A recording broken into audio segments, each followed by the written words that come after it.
چې ما او تا د خپلو بچو دینی تربیت وکړو. بچې نه ډاکټر جوړ کو، انجینیر ته جوړ کو، خو چې دا ډاکټر د اسلام نه خالی نه وي. زما دا لور ډاکټر ده، خدا دې د اسلام نه خالی نه وي. دا د تش د پیسو ګټلو ماشین نه وي، بلکې دا د په اسلام او په دینی تربیت باندې مزین وي. مدرسې ته دې راځي، کالج ته دې ځي، مدرسې ته دې راځي، سکول ته دې ځي، مدرسې ته دې راځي، یونیورسټۍ ته دې ځي. څنګه چې دا هلته یو فن زده کوي، دقه رنګ د هغه دا مقصد دین زده کوي.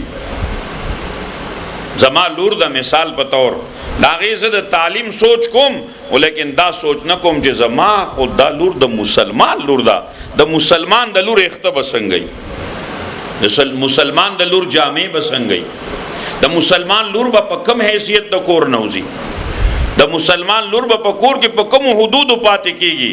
او دا خو ته په سکول کالج کې نه ښیي، یونیورسټۍ کې ورته نه ښیي.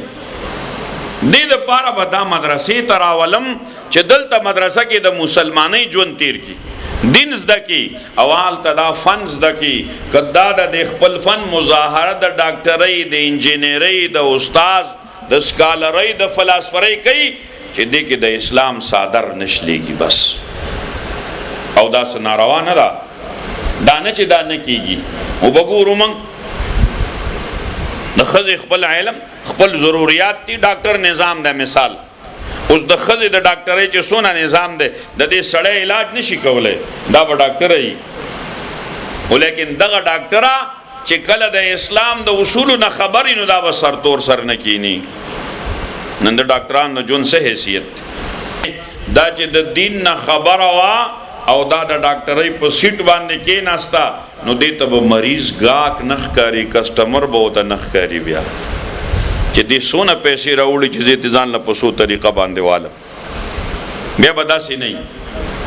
ځکه به د الله د حقوقو نه او حدودو نه خبرې چې دا ماته ناست دی، دا څوک دی، کم حیثیت باندې دې زه علاج کوم.